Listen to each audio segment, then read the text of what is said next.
Hi cos, இன்னைக்கு நம்ம இந்த டைம் ட்ராவல் ட்ராமாவோட நெக்ஸ்ட் எபிசோட் தான் பார்க்க போகிறோம். ஸ்டார்டிங் சீனில் நம்ம சூயிஜு ஒர்க் பண்ண அந்த பெயிண்டிங்கை காட்ட அதை பார்த்தது நம்ம ஹீரோ பயங்கர எமோஷனல் ஆயிடுறாங்க.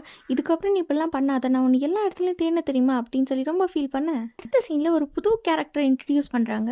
அவங்க இருக்க அந்த பிளேஸில் ஒரு புக் மட்டும் அப்படியே ஷேக் ஆகிட்டே இருக்கு. ஆக்சுவலாக இவர் ஒரு சிவில் சர்வெண்ட் போல். போன எபிசோடில் டைம் ட்ராவல் ஆகி ஒருத்தரை அரெஸ்ட் பண்ணிட்டு போனாங்க. இப்போ அவர் அந்த டேட்டா எடுத்து பார்க்க அதில் நம்ம ஹீரோ பண்ண எல்லாமே காட்டுது. நானும் ஸ்டார்டிங்லேருந்து உன்னோட விஷயத்தில் இன்வால்வ் ஆக வேண்டாம் தான் பார்க்குறேன், ஆனால் நீயா வாலண்டியராக என்னை பிடிச்சி இழுக்கிற, இதுக்கப்புறம் என்னால் ஒன்றும் பண்ண முடியாது அப்படின்னு அவர் சொல்ல, அடுத்த சீனில் ட்ரிப்புக்கு போன நம்ம ஹீரோனோட கிராண்ட்பா திரும்ப வந்துடுறாரு. அவரோட திங்ஸ் எல்லாம் எடுத்து வைக்க நம்ம ஹீரோ ஹெல்ப் பண்ண போயிடுறாங்க. நான் உங்களை எவ்வளோ மிஸ் பண்ண தெரியுமா கிராண்ட்பா அப்படின்னு நம்ம ஹீரோன்னு சொல்ல, அப்படியாம்மா சரிவா நம்ம உள்ளே போய் பேசலாம் அப்படின்னு சொல்கிறாரு.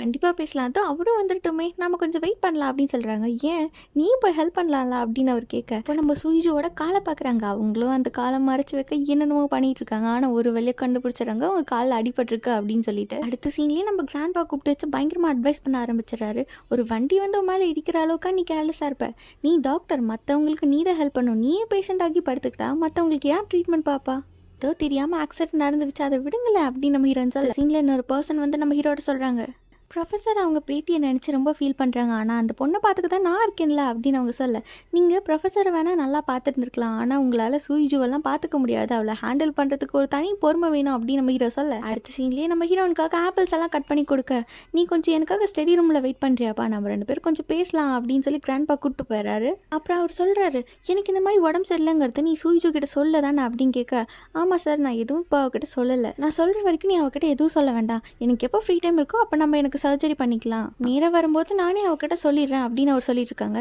இதெல்லாம் நம்ம ஹீரோயின் கதவுக்கு வெளியிலேருந்து ஒட்டு கேட்க ட்ரை பண்ணிருக்காங்க. என்னது ஒன்றுமே கேட்க மாட்டேங்குதே, சரி இதை வச்சு ஹார்ட் பீட்டே கேட்குறாங்க, நம்மளால பேசுறது கேட்க முடியாதா என்ன அப்படின்னு சொல்லி அதை வச்சு கேட்டுட்டு இருக்க. கரெக்டாக நம்ம ஹீரோ டோர் ஓப்பன் பண்ணிடுவாங்க.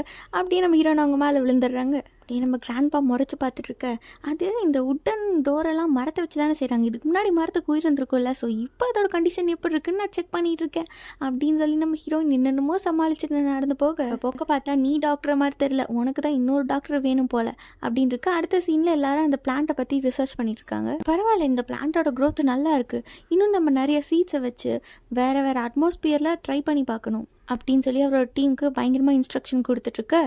டிஃப்ரெண்ட் ஏரியாஸ்லேருந்து சாயில்ஸ் எல்லாம் கொண்டு வந்து அதில் எந்த மண்ணில் விதைய போட்டால் அது நல்லா வளரும், இந்த பிளான்ட்டோட க்ரோத்துக்கு அது ஹெல்ப் பண்ணும் அப்படின்னு சொல்லி நம்ம கிராண்ட்பா ரிசர்ச் பண்ணிட்டு இருக்காங்க. அங்கே கட் பண்ணால் அடுத்த சீன் நம்ம ஹீரோ கூப்பிட்டு சொல்கிறாங்க, நம்ம கலெக்ட் பண்ணிட்டு வந்த விதையில நிறையா சீட்ஸ் மிஸ் ஆகுது, எங்கே போச்சு எப்படி போச்சுன்னே தெரில, நிறைய அமௌண்ட் குறையுது அப்படின்னு சொல்ல நம்ம ஹீரோ திங்க் பண்ணிட்டு இருக்காங்க. அப்படியே அங்கே கட் பண்ணால் இந்த பக்கம் ஒரு ஸ்ட்ரேஞ்சர் தான் காட்டுறாங்க. அவர் ஒரு பாலடைஞ்ச ரிசர்ச் சென்டருக்குள்ளார போய் அங்கேருந்து கொஞ்சம் விதையெல்லாம் எடுத்துகிட்டு வந்திருக்காங்க. ஆக்சுவலாக கிராண்ட்பா கிட்டேருந்து கொண்டு வந்த விதை இவர் தான் சுட்டிருப்பார் போல், அதெல்லாம் இவர் மண்ணில் போட்டு அதை வளர வைக்க ட்ரை பண்ணிருக்க. நெக்ஸ்ட் டே நம்ம ஹீரோனோட ஃப்ரெண்டும் அந்த ஹாஸ்பிட்டலுக்கு வந்துட்டாங்க. ஆனால் அவங்க வேறு டாக்டர் கீழே தான் இன்டர்னாக ஒர்க் பண்ண போகிறாங்க. ஆக்சிடென்ட் ஆனதுக்கப்புறம் ரொம்ப நாளாக ரெஸ்ட்டில் இருந்துட்டு நம்ம ஹீரோனு இப்போ டியூட்டிக்கு வந்துட்டாங்க. நம்மளோட விஐபி வார்டுக்கு புதுசாக ஒரு பேஷண்ட் வந்திருக்காங்க. அவங்க பார்க்க என்னமோ கூலாக இருந்தாலும் பேசுறதெல்லாம் கொஞ்சம் ரஃப் அண்ட் டஃபாக இருக்க மாதிரி இருக்குது அப்படின்னு சொல்லிட்டு இருக்க. யார் சொன்னால் நான் ரஃப் அண்ட் டஃப்னு அப்படின்னு சொல்லிட்டு நம்ம அங்கே வர, என்னாச்சும் உனக்கு ஏதாச்சும் உடம்பு சரியில்லையா அப்படின்னு நம்ம ஹீரோன்னு கேட்க, ஒரு நிமிஷம் உன் தலையில் ஏதோ இருக்குது அப்படின்னு நம்ம ஓயங்க எடுத்து விட வர, ஃபர்ஸ்ட் கையேற்றா அப்படின்னு சொல்லி நம்ம ஹீரோ கையை பிடிச்சிக்கிறாங்க. இவன் எதுக்கு இங்கே வந்துட்டு இருக்கான் அப்படின்னு சொல்லி நம்ம ஹீரோ முறைச்சு பார்த்துட்டு இருக்க, ஓயங்கோட கையை பிடிச்சிட்டு, எனக்கு தெரிஞ்ச உனக்கு லங்ஸ் ப்ராப்ளம் தான் இருக்குன்னு நினைக்கிறேன் அப்படின்னு நம்ம ஹீரோ சொல்ல, இன்னும் இதுக்கு முன்னாடி கிட்னி ப்ராப்ளம்ங்கிற மாதிரி அந்த நர்ஸ் சொன்னாங்க, இப்போ நீங்கள் லங்ஸ் ப்ராப்ளம்ங்கிறீங்க, பரவாயில்ல நான் ரெண்டையுமே நோட் பண்ணிக்கிறேன் அப்படின்னு சொல்லி நம்ம ஹீரோ நோட் பண்ணிட்டு இருக்க. ஓயங்க நம்ம ஹீரோ பார்த்து முறைச்சிட்டே இருக்காங்க. இவனுக்கு எந்த மாதிரி ட்ரீட்மெண்ட் தரல, எந்த டாக்டர் ஃப்ரீயாக இருக்காரு, ஆக்சுவலாக டாக்டர் இவர் கொஞ்ச நாள் தான் இங்கே இருக்க போகிறாரு, அவருக்கு டாக்டர்லாம் வேண்டாமாமா, அவர் நம்ம சூயிஜுவை தான் கேர் பண்ணுறதுக்கு கேட்குறாரு அப்படின்னு அவங்க சொல்ல, நம்ம ஹீரோயின் சொல்கிறாங்க, நீ நினைக்கிற மாதிரி எனக்கு அவ்வளோலாம் நாலேஜ் கிடையாது, ஆனால் நம்ம டாக்டர் ஜயோ இருக்காரு, அவர் வேற லெவலில் ட்ரீட்மெண்ட் பார்ப்பாரு, நீ அவர்கிட்ட ட்ரீட்மெண்ட் எடுத்துக்கோ, சரி ஓகே ஃபர்ஸ்ட் நீ மெடிசன்லாம் எடுத்துகிட்டு என் ரூம்க்கோ அப்படின்னு ஓயங்க சொல்ல, அவன் எவ்வளோ பெரிய ஜீனியஸ் தெரியுமா, ஓவராக பெயிண்டிங் பண்ணுறேன்னு ஹார்ட் ஒர்க் பண்ணங்காட்டிக்கு தான் இப்போ அவனுக்கு லங்ஸ்லலாம் ப்ராப்ளம் வந்துருச்சு போல, இப்போ அவனோட ஹிஸ்ட்ரி ஜாகிரஃபியெல்லாம் நான் உன்ட்ட கேட்டேனா அப்படின்னு சொல்லி நம்ம ஹீரோ கொடுப்பாங்க. அடுத்த சீனில் லின்னு ஒரு பொண்ணை காட்டுறாங்க. நீ என்கிட்ட முன்னாடியே சொல்ல ஓயங்க இந்த காம்படிஷனில் பார்ட்டிசிபேட் பண்ணுறான்னு, அவங்க இவ்வளோ பெரிய ஆர்டிஸ்ட் தெரியுமா, அவன் தான் இந்த காம்படிஷனில் வின் பண்ணுவான் அப்படின்னு அவங்க சொல்ல, அப்புறம் நாங்கள் பார்ட்டிசிபெண்ட்டாக கூப்பிடல, ஜட்ஜாக தான் கூப்பிட்டோம், பட் ஆனால் அவர் தான் வரல, அப்புறம் எதுக்காக அவர் கேண்டிடேட் ஃபார்மில் சைன் பண்ணார், அது அவருக்காக இல்லை, அவரோட ஃப்ரெண்டு யாரோ சூயிஜுவாமா, அந்த பொண்ணு மெடிக்கல் ஸ்டூடெண்ட்டாக இருக்காங்க, அவங்களுக்காக தான் அவர் சைன் பண்ணியிருக்காரு அப்படின்னு அந்த பையன் சொல்ல, கட் பண்ண அடுத்த சீன் லின் நம்ம ஹீரோனை பார்க்கறதுக்காக ஹாஸ்பிட்டல் வந்துடுறாங்க. தெரியாமல் நம்ம ஹீரோனை அவங்களோட பெயிண்டிங்ஸ் எல்லாம் கீழே போட்டுற, அதை எடுத்து பார்த்துட்டு இப்படி ஒரு கேவலமான ஒர்க்கை நான் என் லைஃப்பில் பார்த்ததே இல்லை, இதில் என்ன இருக்குது, என்னோட பெயிண்டிங்ஸ் எல்லாமே நல்லா தானே தான் இருக்குது அப்படின்னு நம்ம ஹீரோயின் சொல்ல, நான் மட்டும் உன்னோட இடத்துல இருந்திருந்தேன்னு வை, இந்த மாதிரி கேவலமான பெயிண்டிங்ஸ் எல்லாம் கொண்டு போய் காம்படிஷனில் கொடுத்துருக்க மாட்டேன் அப்படின்னு சொல்கிறாங்க. அடுத்த சீனில் அங்கே இருக்க நர்ஸ் எல்லாம் நம்ம ஹீரோன்ட்டு சொல்லிருக்காங்க, அந்த ஓயங் வந்து உனக்கு தெரிஞ்சவன் தானே, நீ கொண்டு போய் அவனுக்காக இந்த மெடிசன்லாம் கொடுக்குறியா, அங்கே போய் அந்த கேவலமான சீன்லாம் எங்களால் பார்க்க முடியல, அப்படி என்ன சீன் அங்கே ஓடிட்டு இருக்கு அப்படின்னு நம்ம சூயிஜு கேட்க, நீ போய் கொடுத்து பாரு அப்போ உனக்கு தெரியும் அப்படிங்கிறாங்க. இங்கே வந்து பார்த்தா லின் நம்ம ஓயங்க விடாமல் துரத்தி ஃபாலோ பண்ணி டார்ச்சர் பண்ணிட்டு இருக்காங்க. இன்னொரு ஸ்டெப் முன்னாடி எடுத்து வச்சு பாரு, நான் இப்போ போலீஸ் கால் பண்ணுறேன் அப்படின்னு ஓயங்க சொல்ல, உங்களுக்கு எதுக்காக அவ்வளோ கஷ்டம், இந்தாங்க என்னோட மொபைல், கால் பண்ணிக்கோங்க அப்படின்னு சொல்ல அவர் பாட்டு கால் பண்ணி விட்டுறாரு. எதுக்காக இப்படிலாம் பண்ணுறீங்க, உங்களுக்கு என்ன பிடிச்சிருக்கு தானே, அப்புறம் ஏன் என்னை பார்த்து இப்படி வைக்கப்படுறீங்க அப்படின்னு நம்ம லின் கேட்க, நான் எப்போவாச்சும் உன்னை பார்த்து எனக்கு ஒன்று பிடிச்சிருக்குன்னு சொன்னேன், நான் ஏன் இப்படி வந்து என்னை டிஸ்டர்ப் பண்ணிகிட்டே இருக்கா அப்படின்னு நம்ம ஓயங்க கடுப்பாக. அப்போ நம்ம ஹீரோயின் வந்துடுறாங்க,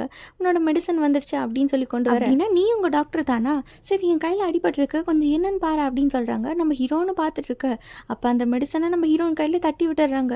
பாரு என் கையில் எப்படி கொட்டி விட்டான் அப்படின்னு ஓயங்கிட்ட சிம்பத்தி கிரியேட் பண்ண ட்ரை பண்ண, நம்ம ஓயங்க அவங்கள கண்டுக்கவே இல்லை. ஹீரோயின் கையை பிடிச்சி ஏதாச்சும் அடிபட்டுருச்சா அப்படின்னு சொல்லி பார்த்துட்டு இருக்காரு. எனக்கு கொஞ்சமாவது மூளை இருக்கா, எதுக்காக இப்படி திரும்ப வந்து என்ன டிஸ்டர்ப் பண்ணுறேன், எனக்கு பிடிச்சவங்களெல்லாம் எதுக்காக ஹர்ட் பண்ணுறேன், இந்த ஹாஸ்பிட்டலை விட்டு கிளம்பு அப்படின்னு சொல்ல, நான் இங்கே பேஷண்ட்டா, நீ எங்கே வேணால் போய் பேஷண்ட்டாக இரு, நான் இருக்க பக்கம் இனிமேட்டு தலை வச்சு படுக்காது அப்படின்னு சொல்லி ஓயங்க மிரட்டி விட்டுறாங்க. அந்த பொண்ணு கோச்சிட்டு போக, சரி உன் கால் எப்படி இருக்குது பரவாயில்லையா அப்படின்னு ஹீரோயின் கேட்க, பரவாயில்லையாவா, இங்கே பாரு நான் எவ்வளோ சூப்பராக ஜம்ப் பண்ணுறேன், ஓகே உன் கால் சரியாச்சு தான், அதுக்காக இப்படிலாம் குதிக்காது அப்படின்னு சொல்லிட்டு இருக்கா. அப்போ நம்ம ஹீரோ வந்துடுறாங்க. சூயிஜு உன்ட்ட நான் பல டைம் சொல்லியிருக்கேன், இந்த மாதிரி வார்டில் வந்து பேஷண்ட்ஸ் எல்லாம் டிஸ்டர்ப் பண்ணக்கூடாது அப்படின்னு சொல்ல, எனக்கு இனிமேட்டு வேற டாக்டர்ஸ் யாரும் வேண்டாம், எனக்கு சூயிஜு தான் வேணும் அப்படின்னு நம்ம ஓயங்க சொல்ல, அவள் இன்டர்ன் தான், அவள் இன்னும் டாக்டர் கிடையாது, பரவாயில்ல இன்டர்னுக்கும் நான் ஒரு வாய்ப்பு கொடுக்கலான் இருக்கேன், ஆஸ் அ சூப்பர்வைசராக கண்டிப்பாக என்னோட இன்டர்ன் தப்பு பண்ண நான் விட மாட்டேன் அப்படின்னு சொல்லி நம்ம ஹீரோ வந்து ஹீரோனை கூப்பிட்டு போயிடுறாங்க. என்னோட பெயிண்டிங்ஸ் எல்லாம் நல்லா தானே இருக்குது, இதில் என்ன குறை இருக்குது அப்படின்னு சொல்லி நம்ம ஹீரோன் பார்த்துட்டு இருக்கேன்.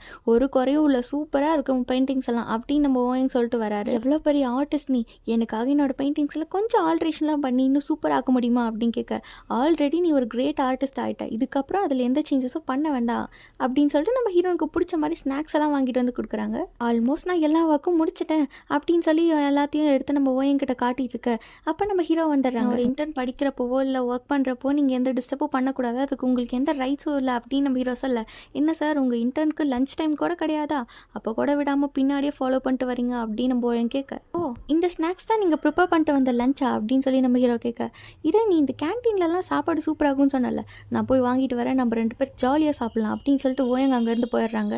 அப்போ நம்ம சூயிச்சு சொல்கிறாங்க, காம்படிஷன் வேறு வரப்போகுது, ஓயங் மாதிரி ஒரு சூப்பரான ஆர்டிஸ்ட் கிட்ட கொஞ்சம் ரெஃபரன்ஸ் கேட்கலாங்கிறதுக்காக தான் நான் வந்தேன் அப்படின்னு நம்ம ஹீரோன்னு சொல்ல, ஃப்யூச்சரில் உனக்குன்னு ஒரு ஆஃபீஸ் வரும், அங்கே உட்காந்து நீ ஜாலியாக பெயிண்டிங் பண்ணலாம், உனக்கு யாரும் டிஸ்டர்ப் பண்ண மாட்டாங்க, அது மட்டும் இல்லாமல் உன்னோட எல்லா பெயிண்டிங்கும் பயங்கர பாப்புலராக ஆக போகுது அப்படின்னு ஹீரோ சொல்கிறாரு. என்னோட பெயிண்டிங்ஸ் எல்லாம் எதை வச்சு பாப்புலர் ஆகும்னு நீங்கள் சொல்கிறீங்க அப்படின்னு நம்ம ஹீரோன்னு கேட்க, எல்லாம் ஒரு கெஸ்ஸிங் தான் அப்படின்னு நம்ம ஹீரோ சொல்ல, இது எல்லாத்தையுமே லின் தூரத்துலேருந்து பார்த்துட்டு இருக்காங்க.